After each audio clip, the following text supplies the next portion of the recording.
This episode is brought to you by Indeed. When your computer breaks, you don't wait for it to magically start working again. You fix the problem. So why wait to hire the people your company desperately needs? Use Indeed's sponsored jobs to hire top talent fast. And even better, you only pay for results. There's no need to wait. Speed up your hiring with a $75 sponsored job credit at Indeed.com/podcast.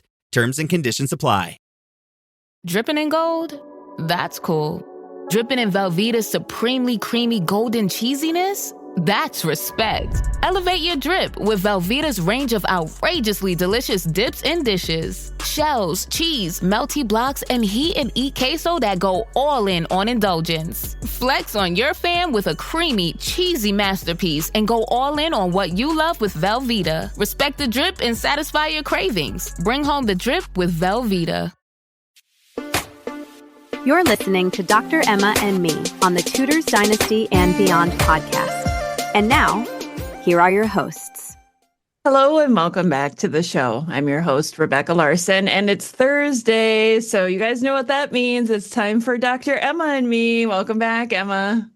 Hi, Rebecca. How are you? Oh, you know, I'm just living the life, living the dream. Every day I can see that beautiful bookcase behind you with all your books. So pristine. I love it. Oh, yes, and I've read every single one of them. I'm so smart. What are you reading now? Tell us. Which one are you reading now? Putting you on the spot right away. Come on. Actually, you wear the helmet before you start reading the books. You put the helmet on, you open it, and then you start reading. What are you reading? I'm actually reading Lauren Johnson's book on Margaret Beaufort right now. It hasn't come out yet, and I'm having her on the show in the near future. So that is what I'm reading right now. Guys, Rebecca just wants to point out that she gets books before even they're published. Oh my goodness. It's just so important. It is the one perk of being a podcaster, other than I get to talk to some cool people. That's great. Hey, who doesn't want to read a book before it comes out? That's a great privilege. I think that's really cool. I'm envious in a bad way, not in a healthy way. Oh, well, what are you reading right now? Because I saw you posting some pictures. I bought a very interesting book the other day, The Monkey in Art. Yes. And a book Anne Boleyn would never read. Because she hated monkeys. She hated monkeys. Why would you hate monkeys? Monkeys are amazing creatures. The most similar creatures to humans in many ways. So why would you hate monkeys? And why hate all monkeys? Or did she hate the one monkey that was in the court? Because there wasn't many monkeys in the English court at the time Anne Boleyn was there. So probably was one specific monkey. Maybe he was trained to do things that Anne Boleyn didn't like. I just had so many ideas go through my brain that I cannot repeat on the podcast that the monkey could have done to upset her. Okay, so I mean the monkey we know about, and this is a real monkey, and this is how you and I got to talk about the Tudors in the first place. It is depicted in one of the Hornboat miniatures of Catherine of Aragon. There's a monkey depicted there with Catherine, so we know Queen Catherine of Aragon had a monkey, right? Yeah. And we know that Anne Boleyn didn't like monkeys. So there wasn't many other monkeys around. There's another picture of Margaret Tudor, the sister of Henry VIII, the sister-in-law to Catherine of Aragon, a later copy of a 16th century picture where she also has a monkey. So there was maybe a couple monkeys around in England, but not too many. So if Anne Boleyn didn't like monkeys, it was due to a very specific monkey that is depicted in a little miniature. Probably. And that monkey came from America, because the reason why Catherine of Aragon would have something like a monkey like that, or we have a testimony of her daughter, a picture of her daughter with a parrot, which is another exotic thing that would come from America. The reason why they're displaying those in pictures to show that they have international connections that go beyond, but also that they are cosmopolitan people that can train a monkey to do whatever you want. Go and pester that Anne. See what, yeah. Yeah. Go and take a prayer book and bring it to me. And she would probably speak to it in Spanish. So the monkey probably didn't, answer the English. Yeah, good point.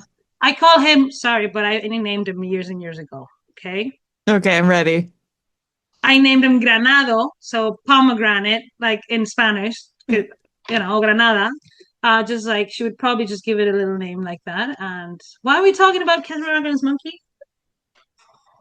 Oh, because yes, I bought this book. Yes. This is what happens. That's okay. Monkeys appear not only in that miniature, but also associated with other things, symbolism, right? I'm studying a lot portraiture. Everybody knows that, and a lot symbolism in art and in the art of painting. So there's a lot of symbolism when a painter is including a monkey in a picture. And Melanie Taylor has talked about the reason why also that monkey could be depicted with Catherine. It was a way to show that even though monkeys were associated with lust, one of the big sins, they could be restrained and tamed and made a pet, like Catherine had in this monkey that's in the miniature. The monkey is restrained. So in that sense, it could be a way to symbolize that the monkey is Henry, really. Wow. I had to say it. I wasn't expecting that. You just went there, didn't you? I went all the way in there. We love the tool. Parallel Lives today is about a monkey. No, it's not about a monkey. Monkeys and parrots. That's what this episode is about. Finally, ha ha ha. You probably could do a whole episode on monkeys and parrots. One? Come on. A series. A series. One? Ugh. You do not believe in the power of my babbling powers and the hyperfixation mode. I can go in with things like monkeys and not just monkeys, all types of things in art. Yeah. Animals do. I have a soft spot for, because I study it a lot, the illumination of manuscripts. That's a lot where I started studying these innovative artists that work in the Tudor court that introduce things like miniature pictures, like the Hornboots, the Flemish artists. These are connected to the illumination of manuscripts, and who doesn't like, late Gothic illuminated manuscripts with those styles in the Flemish style that they do, especially, that they're just incredible. And they're incorporating a lot of those ideas that we've talked about in the podcast before about Renaissance ideas, about copying a lot about all those very, very famous Italian artists that we all love. I'm not even going to encourage you to name them because I know you just want to talk about the Ninja Turtles. No. Maybe another animal that doesn't appear as much in Renaissance art, the turtle, but you brought them up. Do you want to talk about the Ninja Turtle? Let's go. Who's your favorite? I don't know. My favorite, I haven't watched it since I was like a preteen. What are you doing? You don't research for this podcast anymore. Don't research. You have to watch every single season of the Ninja Turtles in the month of October. Come on, let's do this. A challenge. Are you kidding? It's like, this is a Ninja Turtle challenge. Clearly, you don't have a 6-year-old in your household because no, I'm in season 3. I wish my daughter was 6 again, but I don't know that I could sit through all the Ninja Turtles. I mean, I can't sit through it all.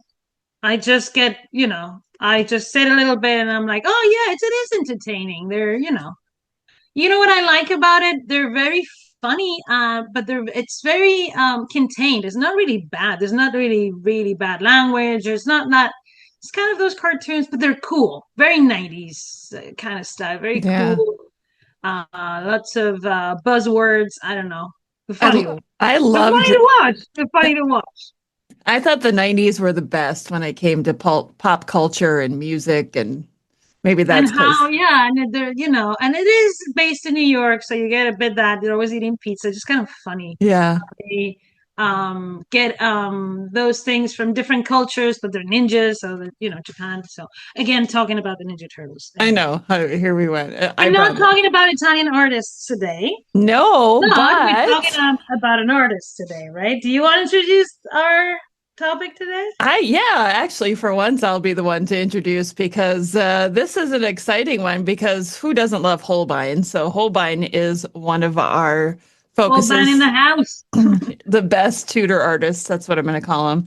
And then our second figure from history is Erasmus. Mm. Holbein and Erasmus. You know, when Emma Have you ever heard of these guys? No, this is I feel like every time you suggest a topic, my immediate reaction is, I don't know. And when you texted me and you said Holbein and Erasmus, I immediately in my head went, I don't know. And then instead texted, yeah, sounds great. Or sure, let's do it.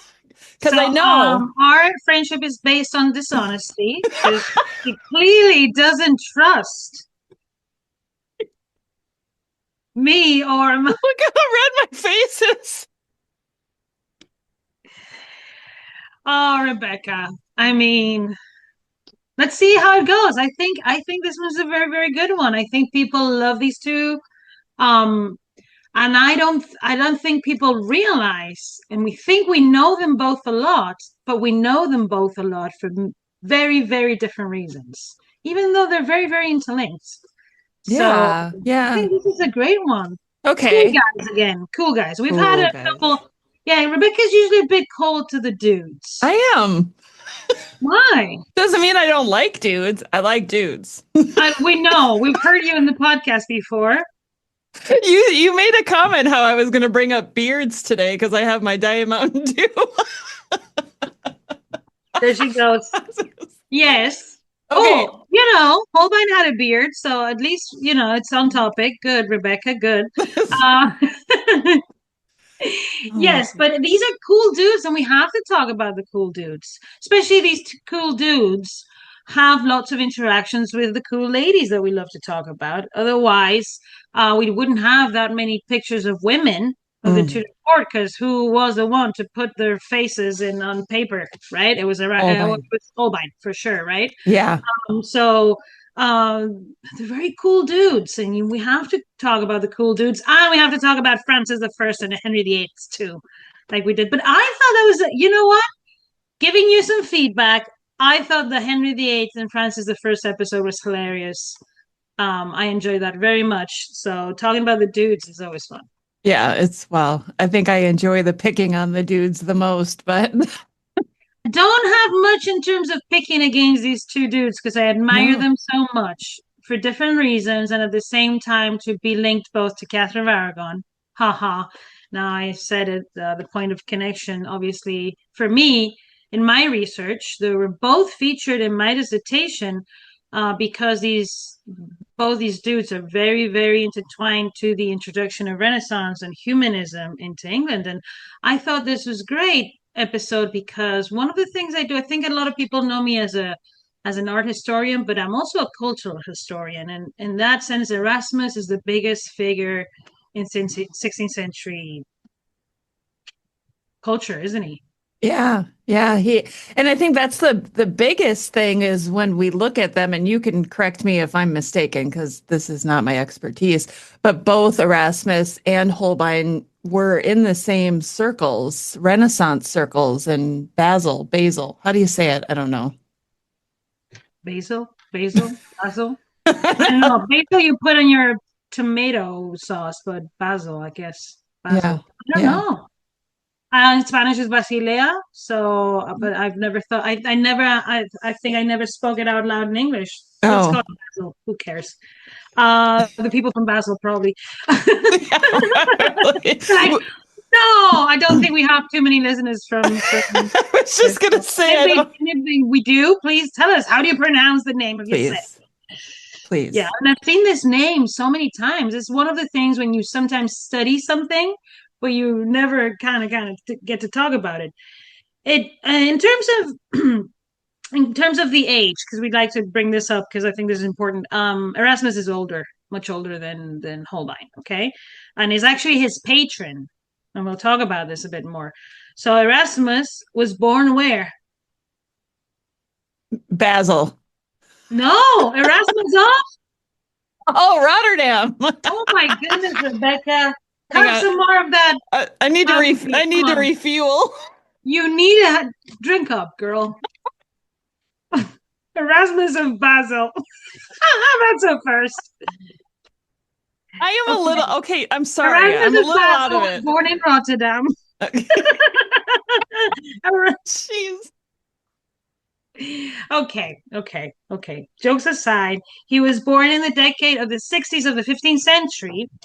And Holbein was born in Augsburg around the end, towards the end of the 15th century. Okay. So Erasmus is much older. They're not born in the same place. One is born in the Empire, Augsburg, Holbein. So he is linked to the Habsburgs. Mm. And he works for the Habsburgs, Charles V, wisest guy always coming up in our podcast. Because he was a genius. Because he was all around. He's all around. So he works first for Charles V and actually Fernando, his brother, who after becomes. So they're all Juana the First of Castile's sons, just being everywhere in Europe. And actually, Erasmus teaches these two young boys, writes a manual of education for Charles V that then Juan Luis Vives will recommend to Mary Tudor when she's betrothed to him. So connections to the Tudors everywhere here, right? Yeah. Talking about Erasmus and Holbein. And then in the case of Holbein, I guess both are interlinked to the marriage or the project of marriage between Princess Mary and Charles V, because at Catherine of Aragon's request, Erasmus of Rotterdam writes a book on marriage that is decorated. The frontispiece is decorated with a Holbein print, and Holbein, that same year that's published, travels for the first time to England with letters of recommendation of Erasmus to live and work with Thomas More.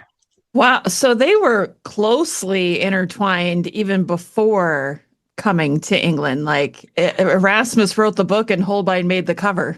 Yes, because Erasmus was working in Basel. Let's say Basel. Yes. For a very famous printer called Johannes Froben.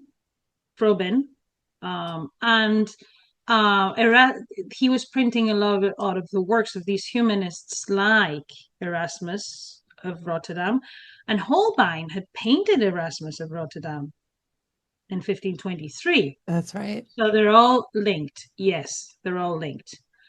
And you have to think that Erasmus, when he's writing and he's dedicating this book to Princess Mary, but he's and Catherine of Aragon, and he's mentioning why he's written this book, he mentions an artist's work in his words, in his dedication to the Queen, right?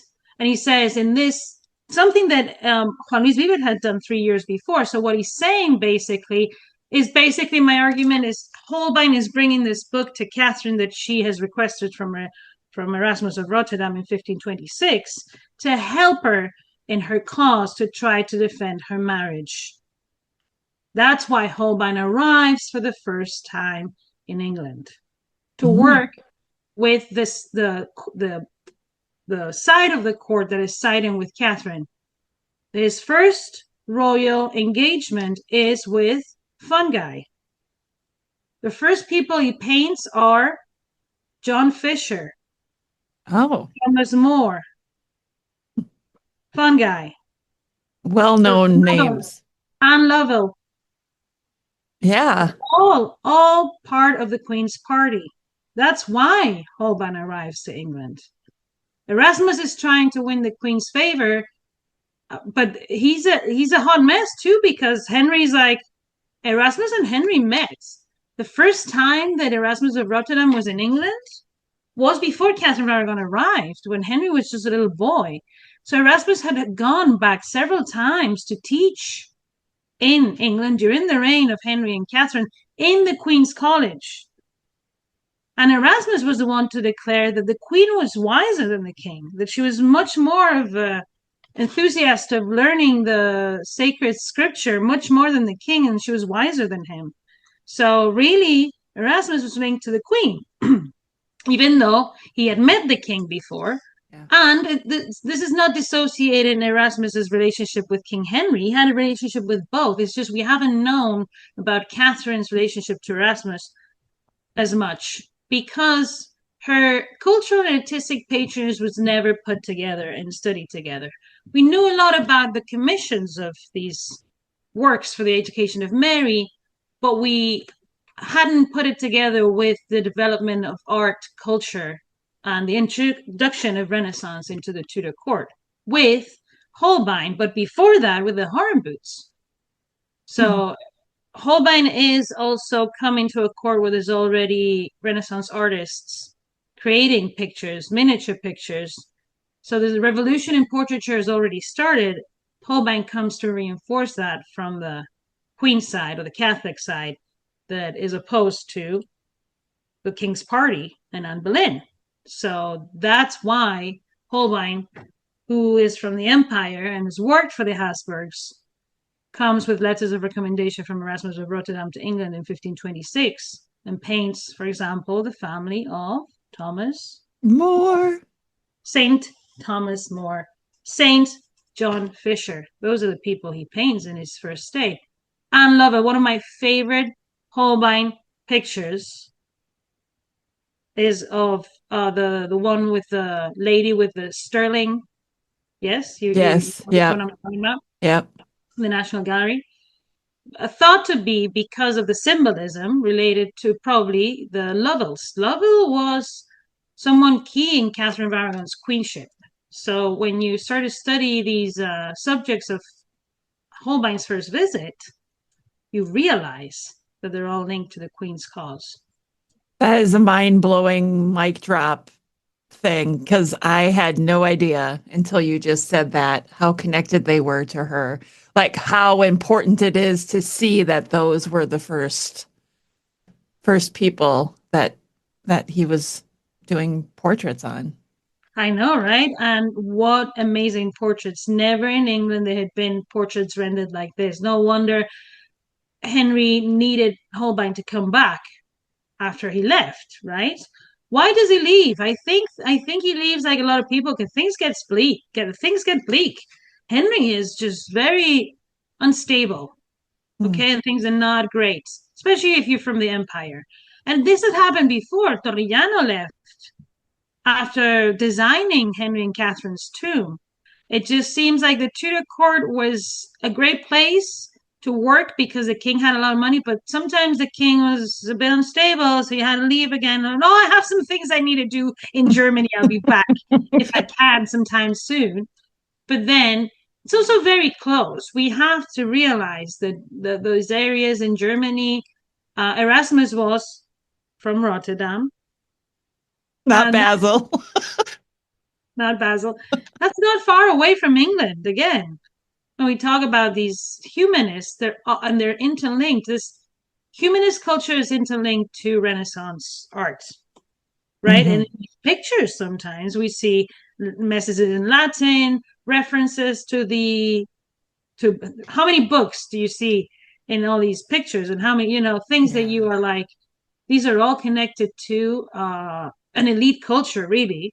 And sometimes the messages are written in written words like Erasmus does, but those are also decorated sometimes with, especially with the rise of the printing press and someone as smart as Holbein being the ultimate artist, a bit emulating Dürer before him, very famous German artist too, being so active in doing title pages for books that are being printed by this Johann Frobben, who he also paints in that pictures in the Royal Trust, in the Royal Collection Trust in England. So Henry VIII wanted these guys next to him.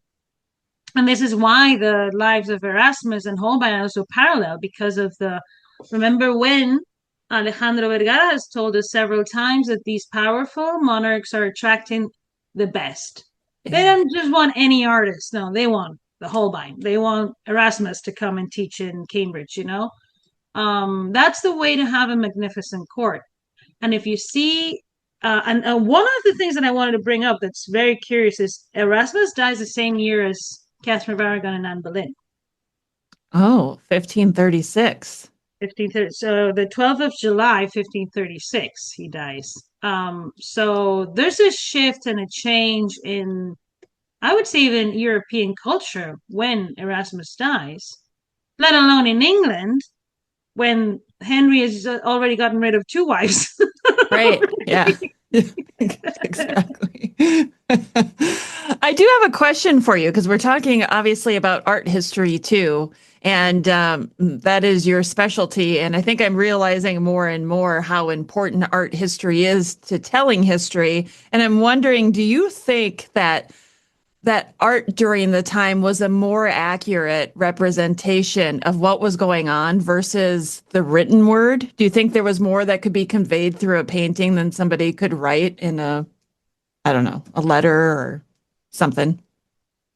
I think they were not mutually exclusive. Okay. I think that especially in this specific period of time I study where miniatures appear a lot in the English court, and you told me about Thomas Seymour having a little miniature and referencing that in a letter. If you go into the Victoria Albert Museum and you in the database and you type writing desk Henry VIII, you will see Catherine of Aragon's writing desk. I don't know why they have it classified as Henry VIII's when the heraldry is referencing Catherine. Anyway, not just the Tudors, but also the Spanish houses. So this was decorated by the Hornboots, the same artists that were painting the miniatures. And that's a writing desk that Catherine would use to write her letters to Erasmus or to Vives or to this. And Anne Alejandro's told in the podcast a lot about this too. It's a common culture. It's a culture that has many legs. One is art, one is literature, one is music. Music was extremely important to convey, for example, musical political messages, and that's why Henry VIII is such an active musician, and that's why Mary Tudor becomes so good as a musician. It's a powerful language in the Renaissance music because it's part of the performative nature of the court, which is also a very important thing. So why do we always hear about Mary Tudor then when she's queen, so obsessed with her jewels and being magnificent when she presents herself? This is because it's all part of court culture in the Renaissance. If you want to be magnificent, you have to be a Renaissance person. You have to speak languages, play the lute. You have to wear magnificent gowns, the latest jewels, and you have to have the best artists like Antonis More paint your pictures, right? Mm-hmm.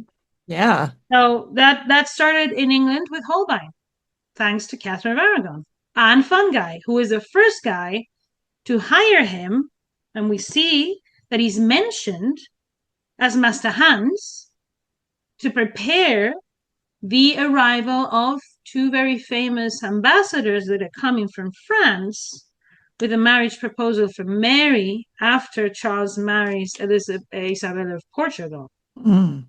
And what does Holbein paint for that? To receive the French ambassadors in Greenwich, a great big picture, a view of Therouanne, city that Henry captured in 1513 from the French king. Oh, right. That's right. He's so like Francis the First ambassadors could see. I love this story. And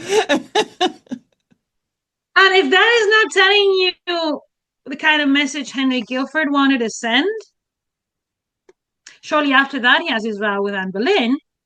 That's what I mean. It's all part of the political messaging of each side.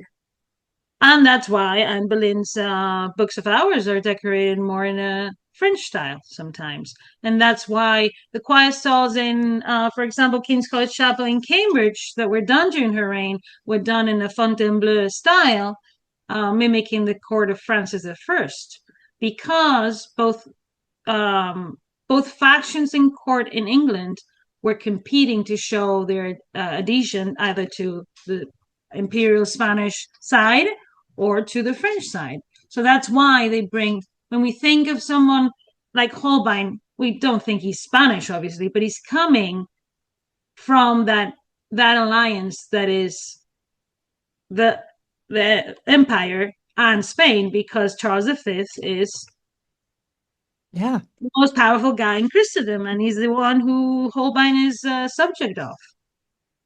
So really, Charles V could have been like, no, Holbein, you're not going to England. You're staying here. Yeah, he could have. I mean, each political system was very different. And Charles V had lots of problems in the empire, really, because in the empire there was other rulers. He was like the head of many, like the most important one, elected Holy Roman Emperor, but there was a lot of princes and electors and things like that. So, and they start rebelling because they are becoming part of the Reformation.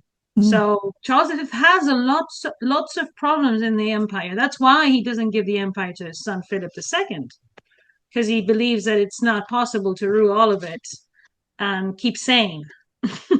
I can't imagine. Yeah, that was a vast area to cover for one person. Yes, but think about this. Erasmus, so parallel lives again.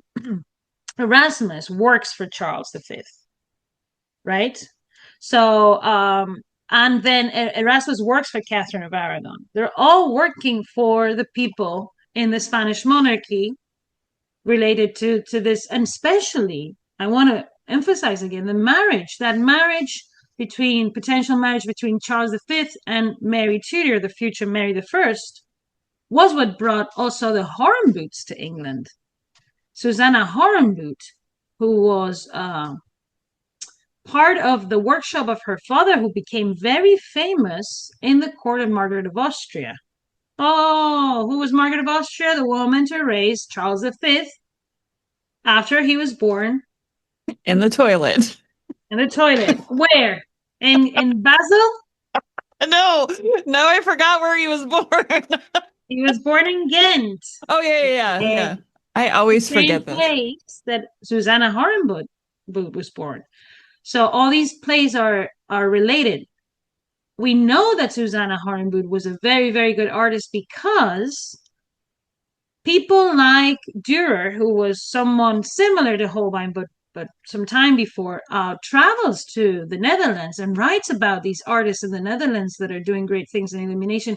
And he mentions Susanna, and he says, and she painted this little picture of Jesus, and it was so good that I gave her money for it, and I bought it from her. That's the only thing that he buys. And he's telling us that she's only 18 at this time and the meeting in Antwerp.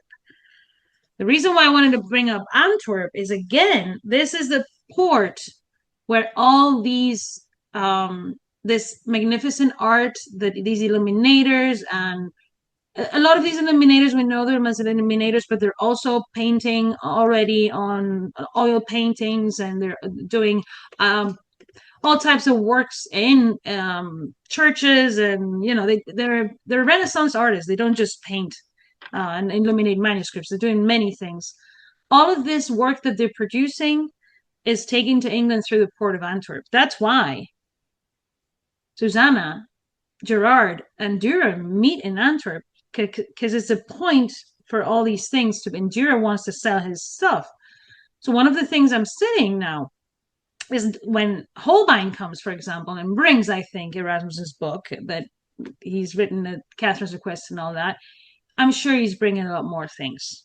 And I think these artists like the Hornboots, like Holbein, were also bringing a lot of prints, things like the ones being created by Dürer, of things that could use in England to paint new things.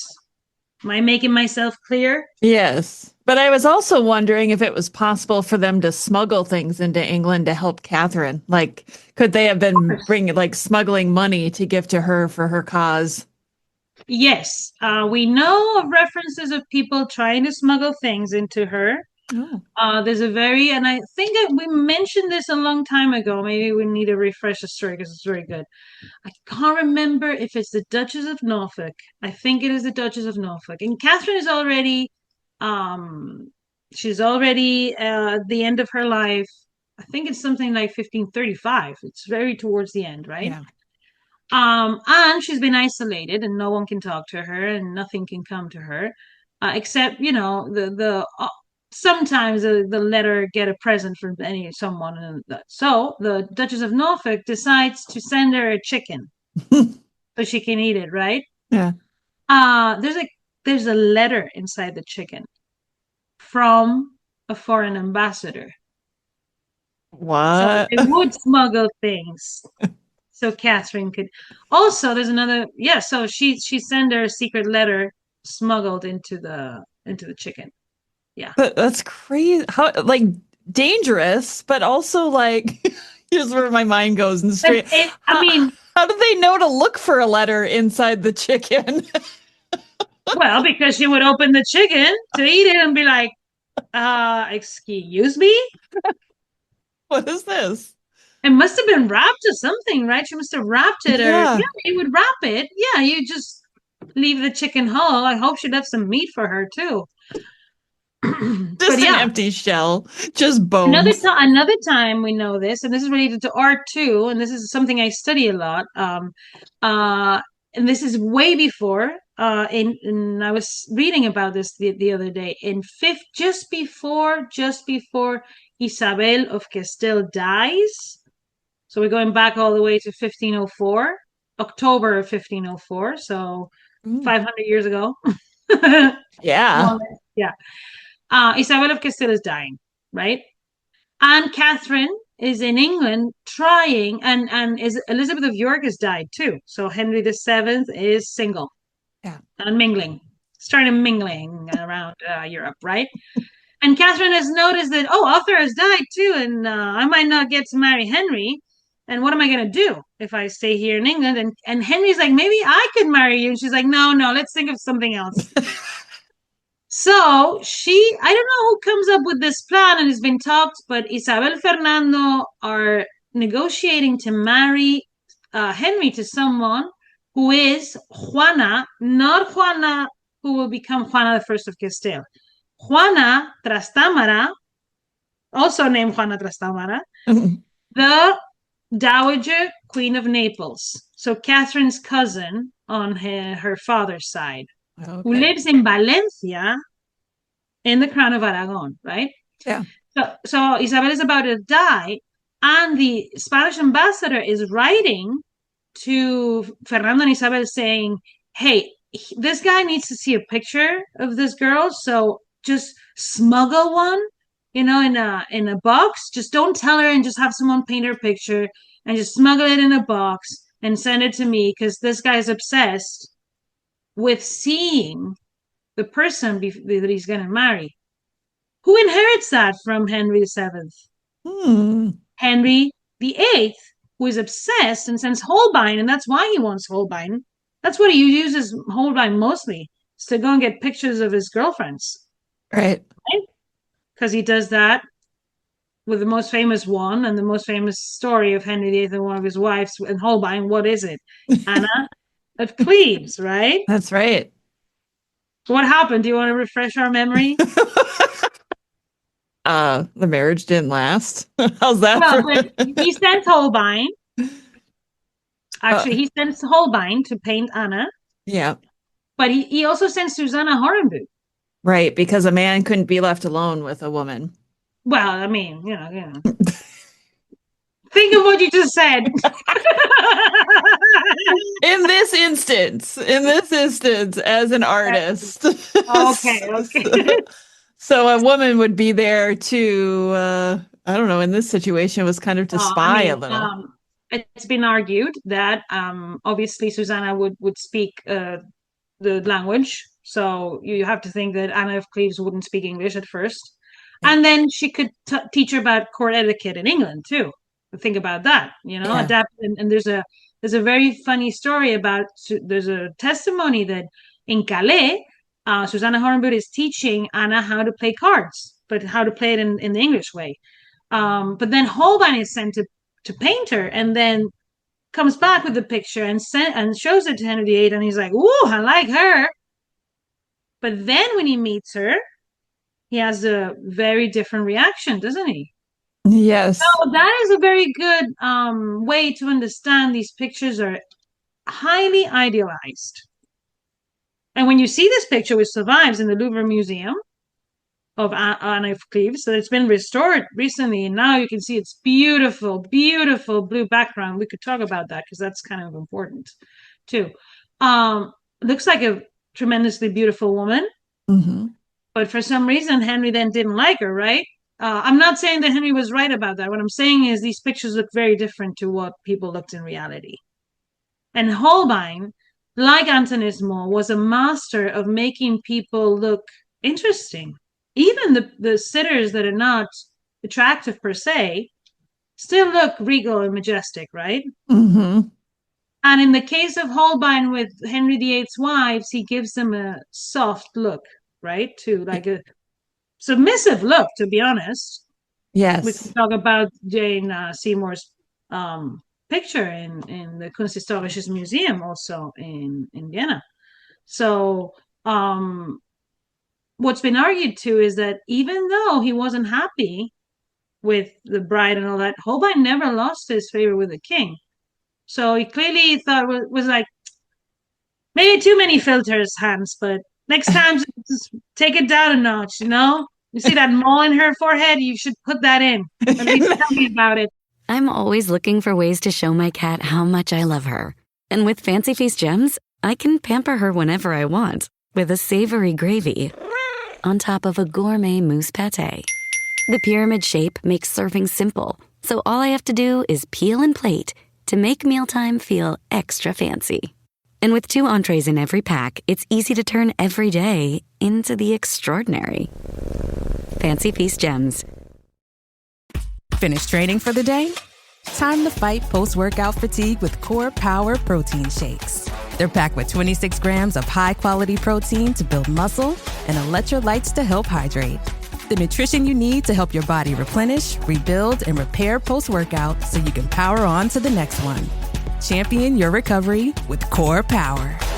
Visit corepower.com to learn more. Yeah, next time. He warned a guy. And then it's a tragedy when Holbein dies for the English court and the arts in general that start to decline with as soon as Catherine is not influential, to be honest with you. And then Holbein dies in 1543, and then Lucas Hornboot, who had also migrated with Susanna, dies in the next year. So there's kind of a change there, and changing of the guard. Yeah, change of the guard. And then Hans Eworth and other people arrive, but some of them again are linked to people from the Spanish court, because Guillaume de Scrots, who paints Edward VI, was Mary of Hungary's court painter. Oh, I didn't know that. Bada boom. Second mic drop. They're all connected, aren't they? This is what I'm They're all realizing. connected to the women from the Spanish monarchy. Thank you. After 2 years of this podcast, I think we got the gist of it. The message has been sent. This is Parallel Lives Holbein Erasmus, but really I'm here to talk about women. No, I'm talking about how connected women and men are, how we know so much. And one of the things that I said was that I would say that we know them for different things. We know them, and this is very important, why art history and history must walk hand in hand. We know Holbein a lot from what he wrote. He's got thousands of letters. He could have wrote like maybe a few little less letters. And he's always moaning and complaining. He's a complainer. I didn't even know that he had letters, honestly. Oh my goodness, you don't even know how many letters this dude wrote. Oh my goodness. Really? Where can we find he's always these? moaning, the weather in England is really mean. And I'm like, oh, because in Rotterdam the weather is really good? No. You're just a moaner. He likes to moan. Well, if you had to take direction from Henry VIII or people like If I this. was teaching in Cambridge, I wouldn't moan and complain. In the Queen's College, no thank you. But then Holbein, on the other hand, we don't know a lot about his biography, but we have a lot of his work because there was a surviving book of sketches that survived of all his sketches that we all love, right? The sketches of Holbein, some of them in the a lot of them in the Royal Collection still, from the time of Henry VIII. And also, we have a lot of his, we've got a lot of production, a lot of title pages that he produced, prints, things like that, series like the series of the death, and a lot of these things that became very influential. A very important book with jewelry designs in the British Museum too. Okay, and in a lot of those, he references Henry and Catherine, Henry and Anne Boleyn, Princess Mary, a lot of anagrams with words, so that needs to be studied a lot. So this is how we need to work together, because if these two things are not put together, if historians are just using the written sources, and if art historians are just using the visual sources, then we don't get to know about the how these interacted, right? And especially in the case of people who were attached, and this is why they're so similar and have parallel lives, to the patronage of the rich and powerful and influential, who were the Henry VIIIs, the Isabel of Castiles, the Fernando of Aragons, the Henry VII, I guess, and the Catherine of Aragons, and the Catherine de Medicis, or whoever other people with Francis I, right? So in the case of England, this tradition of more of artists that paint from the north, so Holbein, Horenboots, and that comes from Catherine's taste for that and her connections to the empire and the Spanish court and the Habsburg courts, not just the Spanish court. Look at that. We've circled back to Catherine of Aragon and her family being responsible for the evolution of England. Wow.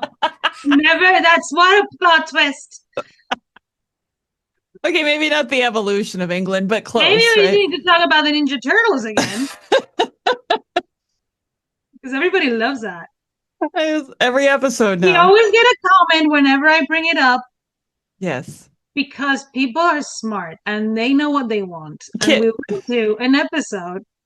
I don't know, should we do one on the four of them? Or 2 episodes?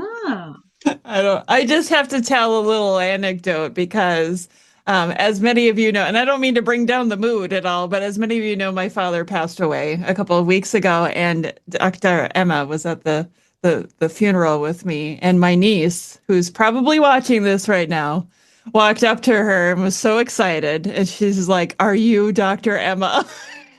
Yes. It was just like, the timing was strange. Her name is Emma too. Yes, her name is Emma too. And then she immediately brought up the Ninja Turtles, didn't she? And that's when I know I found a friend for life. That's right. Yeah, that's exactly. Right. People like it, especially, those young crowds. And when a teenager likes you, how cool are you? I mean, exactly. I'm like the coolest aunt ever. You're not as cool as Dr. Emma, who talks about the Ninja Turtles every time. She doesn't talk about me in my podcast. She talks about Dr. Emma. She doesn't care about her aunt. Yeah, she's like, oh, my aunt has to be in the podcast too. Why is she here? I'm just kidding, Emma. Emma, I love you. She's great. So the Ninja Turtles. Yep, we were back there again. Well, okay, yeah, so... No. But what I'm saying is maybe they're not as known. I mean, Holbein is the most influential artist of the Renaissance in England, for sure.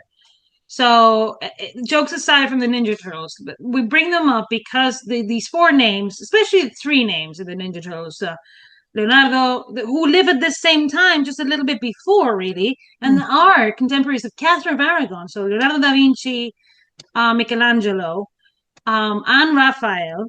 Those 3 guys, the other guy lives much before, but still very influential. Those 3 guys are the guys that then influence a lot these artists from the north too. Don't think they're dissociated. They are associated with them. Yeah. I think we're going to have to bring back some guests that know about these things more than us. I think so. I think that's fantastic. I think we have somebody in mind already. Yeah. Let's see. I know. We'll see what happens. We'll see. Check our restraining orders and when they are due. And then if we can, we'll bring a guest to talk about this. I have to go through our restraining order file to Yeah, make sure. I've got a list here. I think we still have 5 or 6. Oh, guys. I've shared answered yet to our call. No, No, nothing. Share. You're holding out on us, huh? Sarah, come on, girl. I know, just somebody. Well, I'll take a B-level celebrity. No, we don't. At this point, I'll take anybody. If you were a reality star on a reality TV show and you listen to this podcast, let me know. Maybe I've seen it. Probably not, but maybe Probably not. We have to think big, you know? That's right. Maybe we can, I mean, when we start doing the podcast in Spanish, which is, that will be my dream come true, when Rebecca finally embraces that she needs to learn Spanish and that we can bring people to talk in Spanish. Like, did you see the halftime show was announced? I did. I know. And you're so excited about it. And This I'm is excited. my favorite artist, Bad Bunny. Yes. I know. I have to really learn Spanish now. Like, I'm excited that Bad Bunny is going to be doing the halftime show, but I have some catching up to do on my Spanish. Well, guys, I don't know. Maybe you don't need to learn Spanish because he doesn't say the prettiest things sometimes. Oh, so maybe it's better that I don't know what he's saying. Yeah, and I maybe just some like... of the words, like, yeah, some of them. I'll send you a corrected lyric. I feel like I only know the bad words in Spanish. Well, they're all in his songs, so you're gonna be golden. Oh, great. Okay, that's good. That's good. Yeah. Okay. Yeah. But that'll be exciting. I mean, the halftime show is always exciting, right? Yeah, Let's that's see what I he watch. does. I think people are gonna be blown away. I love it. I love it. All right, back to Parallel Lives. It's time for us to wrap up this episode. So is there one last parallel that you can think of that you want to share with everybody today, or a final thought, maybe? I know you want to change the subject, but speaking of Bad Bunny, I tried, you guys. I tried. Oh, this is connected. My final thought is people that excel, like Bad Bunny, he's going to do the halftime show because he's amazing and he's going to sing in Spanish and it's going to be incredible. Erasmus and Holbein were committed to their craft and their art, right? So Erasmus, about thought and writing and thinking about stuff. So very influential intellectual figure because he was obsessed with that. Even though he was a moaner and we said he used to complain and all that, he was obsessed with what he was doing and he was doing it from a place of honesty, I think, and with deep intellectual hunger. So he was studying all day. He studied Greek. He studied this. He studied that. I believe Holbein did the same. You cannot achieve that level to make us emotional 500 years later when we see these people if you're not a genius, if you're not an artist that is completely but at the same time it was a very good time to be a Holbein because the 16th century was a great time for that type of art that we appreciate. Not everybody likes that type of art, but it was the level was so high with these Michelangelos, Raphaels, Donatellos, and all the Ninja Turtles and other artists that by the time Holbein was learning, he had such a high standard that he just became so good at his craft too, right? And in that sense, he was emulating his predecessors, but his predecessors, the ones that he just had behind him were so good that's why he had to be so good. So in that sense, I want to recommend all of you to go back to Alejandro Vergara's book, What's Quality in Art, really to learn about these things, because the 16th century, he may not agree with me. Maybe he likes some of the 17th century. He talks about Rubens and a lot, and that's what he's a specialist in. But the 16th century, I think, is the key to why we love Renaissance art. And in that book, it explains very well why we love it, and it's because of its quality. And in that sense, Holbein is one of the big names. Yeah, he is. So both Erasmus and Holbein and Bad Bunny are just cool dudes. I thought. I love how you worked in Bad Bunny. Listen to Bad Bunny. He's amazing. You're going to love him. I hope he comes to the show. That's what we wow. need. That was what we need. Okay. All right. He did a very funny sketch in Saturday Night Live where he played the King of Spain and receiving Christopher Columbus for the first time. Oh, well, I think you should reach out to him since you speak Spanish. Okay, I will. And por favor, llámanos. And by the way, too, I wanted to mention I had somebody reach out to me recently talk about how much they love the Parallel Live series and that they're really concerned that we're going to run out of people and what's going to happen when we run out of people. And I said, don't worry. Even if we run out of people for Parallel Lives, we'll come up with a different series. Yeah, we'll unparallel. We'll just start to switch them up and be like, these two are nothing like each other. This is what, right? Why not? No, I love it too. I think that's why it's worked so well because we're having fun with it, and it's funny how into it people have gotten into it too. So I love it. I thought it was a great idea I had. So I want to thank me. I love it. Well, the next series then will be called the Different Lives series. Yes. And then we're going to get some comments. Oh, this woman cannot get it for herself. Yes, people.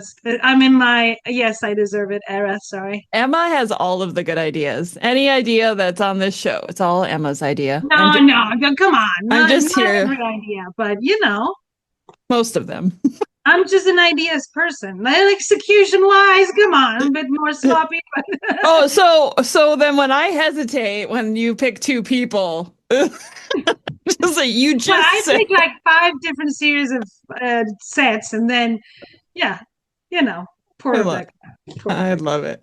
Thursday episodes make me so happy. They bring me so much joy. It's hanging out with my best friend, talking about history, and I know you all feel it because we just have a good time when we're together, and we love sharing what we know with you with a slice of humor.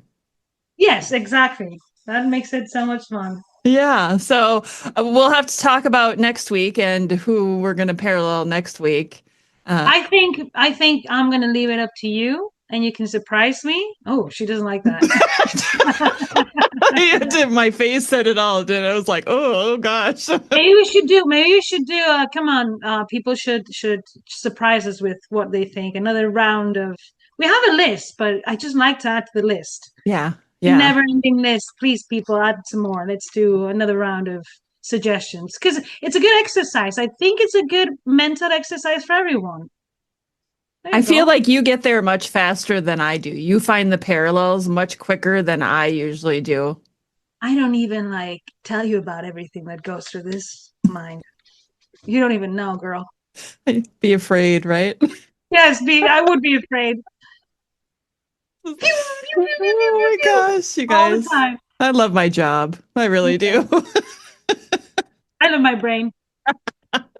Well, Dr. Emma, thank you for joining me for another episode of Dr. Emma and me in our Parallel Live series. Thank you, Rebecca. Have a great day, guys. Thanks for listening to the latest episode of Dr. Emma and Me. If you enjoyed this episode, please take a moment to rate and review the show.